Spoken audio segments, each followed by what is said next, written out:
there, welcome back. Still tuned into Business Day. Let's get a perspective on the currencies then. You've got the euro, which continues to reel under pressure today as investors remain worried on how Greece will tackle its debt crisis. You have that currency which has run into its key chart resistance, currently trading up very marginally by just about 0.1%. The trading does remain thin because it's a market holiday, remember, in Britain as well as the United States, but most are expecting the euro to trade below its 55-day moving average at about 1.4 against the dollar. The dollar index, nonetheless, that seems to be trading steady. It's off its 2-week lows that it hit last week on the back of that weak economic data coming out of the US. The dollar index right now, it's trading marginally lower by just about 0.07 points. As far as the Indian rupee is concerned, it has hammered high in tandem with the Asian peers by the choppy stock markets, which has really kept a lid on the kind of gains. Traders have been talking also about the tight range that the rupee is likely to trade in, currently higher by just about 0.2% at 54.06 against the US dollar. But let's get in a check as to how the futures trade is panning out. And for that, we've got Nidhi Sharma, who is joining in for the latest on the same.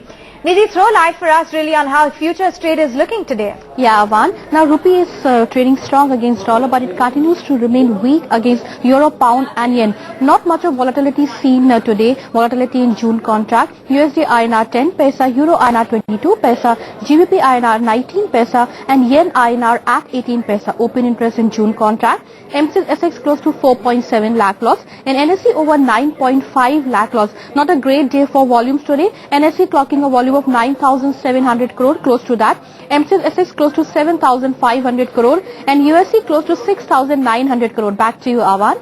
Many thanks, Nidhi, for highlighting all of those details as far as the currency future is concerned. Let's get in a better perspective then. We're joined now by Pramit Brahmbhatt, the CEO at Alpari Forex, who is joining in from Ahmedabad to talk about his views on currency trade. Pramit, thanks very much for joining in right now. Let's start off with the euro. You do have a lot of worries coming in as far as Greece's debt crisis which is concerned. That sent the currency lower. So what's your short-term view on how it's likely to pan out?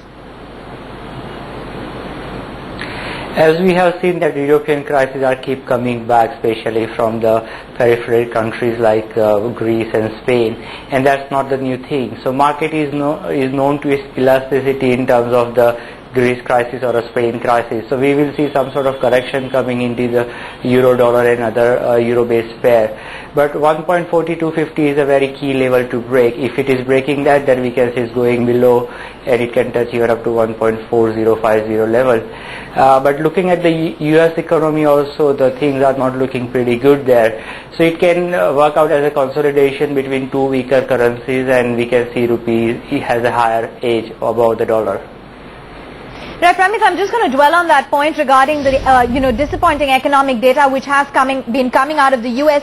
Given all of that, between the euro as well as the dollar, where would you put your money now? Euro is a more confident currency we can see compared to US, because US, as if the data coming back, is going to affect the whole US economy. So it means the US dollar is going to get weaker. But in the Europe there are 16 countries, and if one country is having weaker data but other 15 doing well, then euro is going to get more stronger. And especially countries like Germany doing very well despite of the crisis, which has a major stake in the euro as a currency, their overall euro is going to do better than the dollar. And Pramit, just finally to get a word on the rupee, you do have a lot of volatility in the equity markets which has been putting pressure on the rupee, but what's the range that you're foreseeing for the rupee going forward against the dollar? Rupee again is coming back from the 45.5 levels as when it got weaker against dollar. Now 44.85 is a very key level to see. If rupee can break that level, then we can see again it's going back to 44.5 levels. As we have seen, the dollar is getting weaker against the global currencies today. Also we have seen that it's weaker against yen as well as in GBP. So if that trend continues and in the coming week, if the data is coming from US is not pretty handsome, then we can see that rupee is touching 44.8 level and try to breach that level. So overall, on the technical side, rupee is looking weaker above 44.8, but on the fundamental side, if the coming week is not good for US economy, then we can see it's breaching 44.85 level. Right, Pramit, we'll leave it at that. Thanks very much for joining in with your perspective on the rupee, which is likely to see a little bit of weakness as well as for the euro. With that, we're completely timed out right here on Business Day, but stay tuned to ET Now for the latest news and updates.